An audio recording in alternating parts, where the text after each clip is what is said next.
5.18 민주화 운동을 무력 진압한 공로로 대통령 표창과 국무총리 표창을 받은 군부대와 지휘관들의 서훈이 취소됐습니다.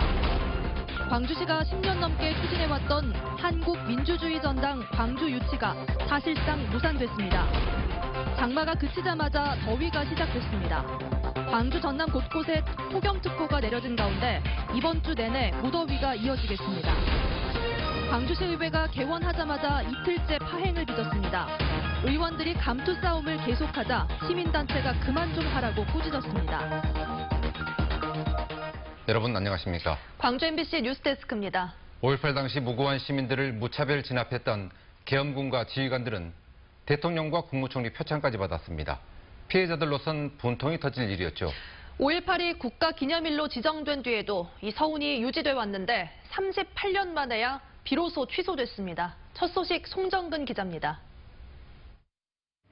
80년 5.18 당시 시민들을 무자비하게 진압하고 시민들에게 총을 쐈던 제11특전여단의 최용중장은 5.18이 진압되고 얼마 지나지 않아 80년 6월에 대통령 표창을 받습니다.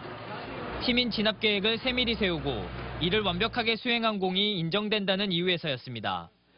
최용중장처럼 당시에 대통령 표창과 국무총리 표창을 받은 사람은 모두 7명, 특전사령부와 24단 단체 2곳도 함께 표창을 받았습니다.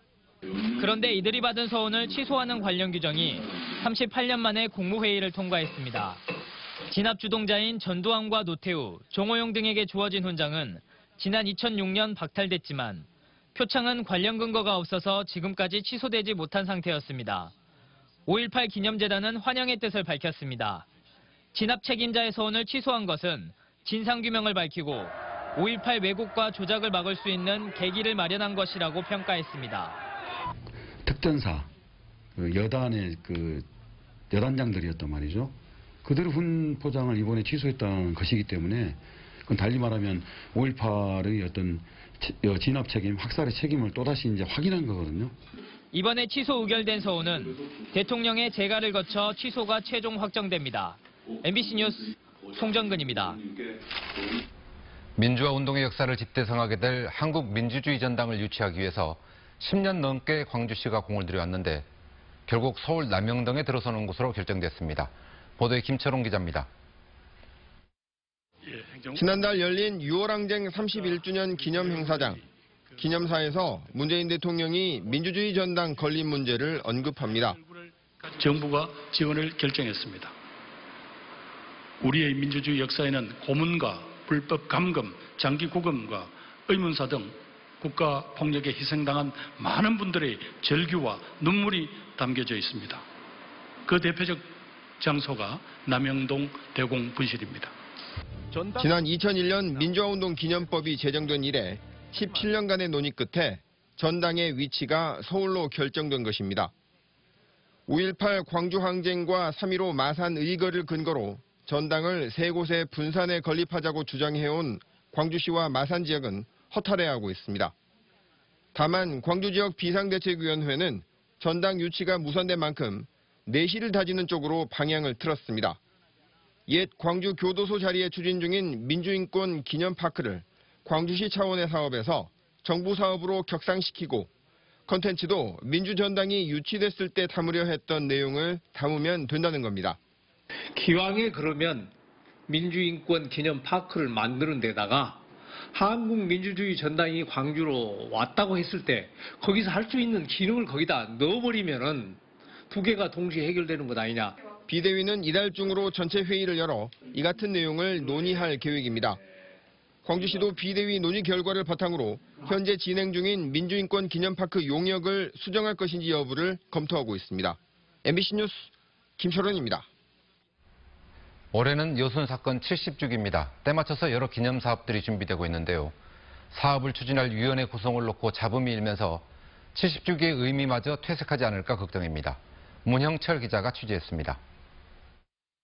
사건 70주기 기념 사업을 위해 여수시가 시민추진위원회를 구성하기로 결정한 건 지난 3일. 이후 지역 20개 단체에 제안서를 보내 참여 의사를 확인하고 있습니다. 민선 7기 들어 시작된 새로운 움직임에 유족들의 기대도 큽니다. 늦었지만은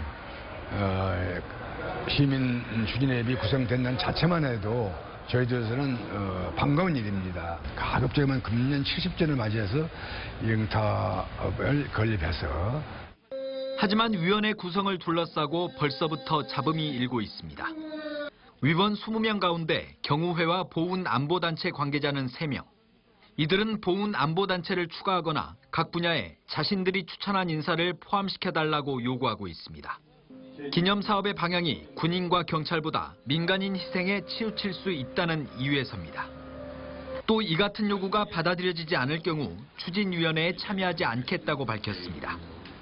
하지만 요구를 수용할 경우 유족회 등의 반발이 예상되고 그렇다고 경우회 등을 위원회에서 제외하면 앞으로 추진될 기념사업이 반쪽짜리에 그치게 됩니다. 설득 자격과 더불어서 이제 정 안 되면 일부 조정을 할 수 있겠지만 그렇게 확 늘리는 것은 회의 진행이라든가 운영 이런 부분에 좀 어려움이 있지 않을까 싶습니다. 여순 사건을 둘러싼 단체 간의 갈등이 다시 수면 위로 떠오르면서 70주기의 의미마저 퇴색되지 않을지 우려의 목소리가 커지고 있습니다. MBC 뉴스 문형철입니다.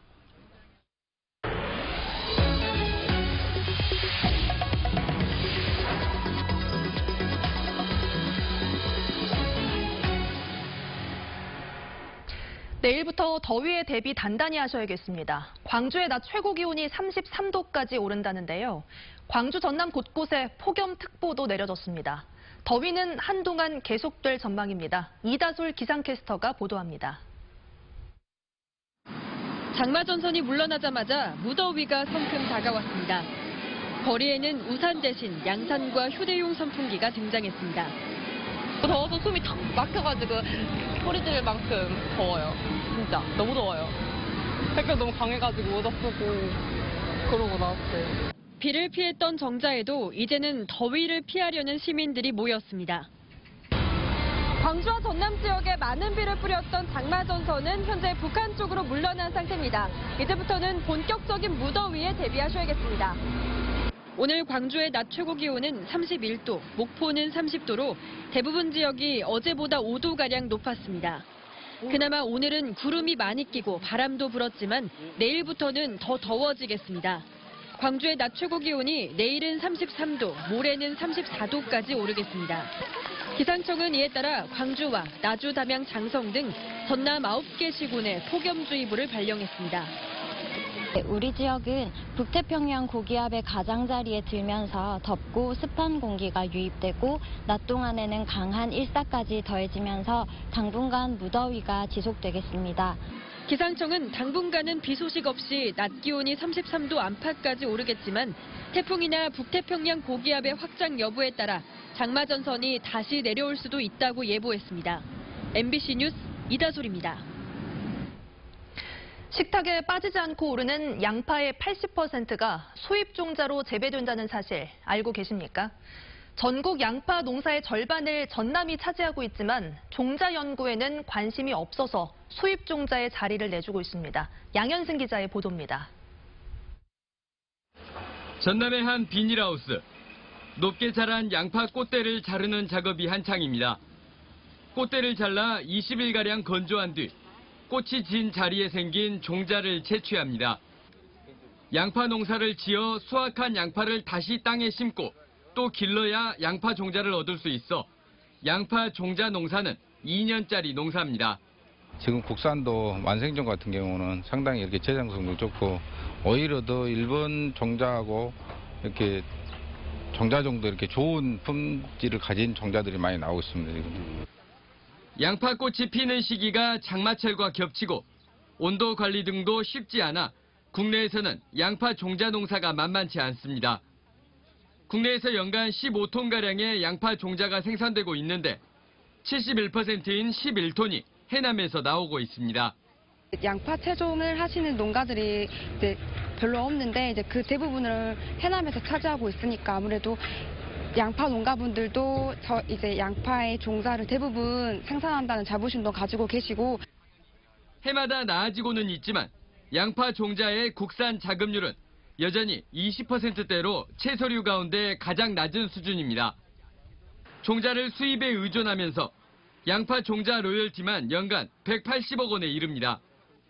양파 품종을 연구하는 주산지 전남의 농업기술원 전담 인력은 1명에 불과합니다. 양파 재배 면적이 전남의 절반 수준인데도 경상남도가 농업기술원 산하에 양파 특화 연구기관을 두고 활발하게 품종 등록과 기술을 개발하는 것과 대조적입니다. MBC 뉴스 양혜승입니다. 광주시의회가 이틀째 파행을 거듭하면서 원 구성 일정이 줄줄이 차질을 빚고 있습니다. 광주시의회는 오늘도 본회의를 열었지만 곧바로 정회가되면서 의장단을 선출하지 못했습니다. 의장 선거에 단독 후보로 나선 김동찬 의원 측과 의장 후보를 사퇴한 반재신 의원 측이 두 편으로 나뉘어 부의장과 상임위원장 자리를 놓고 다투고 있습니다. 이에 따라 오늘로 예정된 상임위원장 후보 등록을 비롯해 다음 주 실무부서 업무보고 청취 등 후속 일정 진행에 차질이 불가피해졌습니다. 참여자치 21은 민주당 시의원들에게 자리 싸움을 멈추라고 촉구했습니다. 참여자치 21은 성명을 내고 지금은 의장단과 상임위원장 자리를 놓고 싸울 때가 아니라 팍팍하고 암울한 시민들을 위해 의정활동을 공부하고 준비해야 하는 시기라며 이같이 촉구했습니다. 또 시민들은 안중에도 없는 후한무치한 구태를 보이고 있다며 앞으로 4년간 무슨 기대를 가질 수 있을지 자괴감이 든다고 밝혔습니다. 광주 환경운동연합이 4대강 보호 개방 효과를 분석하기 위해 영산강 승촌보와 죽산보 현장 조사에 나섭니다. 환경운동연합에 따르면 오는 26일 대한하천학회와 함께 영산강에서 화학적, 생물학적 산소 요구량을 측정하고 저질토 오염 여부를 확인하기로 했습니다. 환경연합은 영산강 보호 철거 등 근본적인 생태환경 개선을 위한 대책을 마련해 정부에 건의할 계획이라고 설명했습니다. 광주 지역의 장애인 그룹홈에서 인권 침해 사례 등이 적발됐습니다.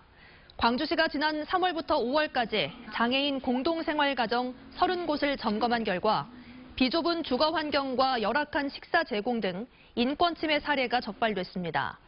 또 입소료를 과다하게 받거나 장애인을 위해 쓰지 않고 시설 운영비와 인건비로 쓴 사례도 여러 건 지적됐습니다.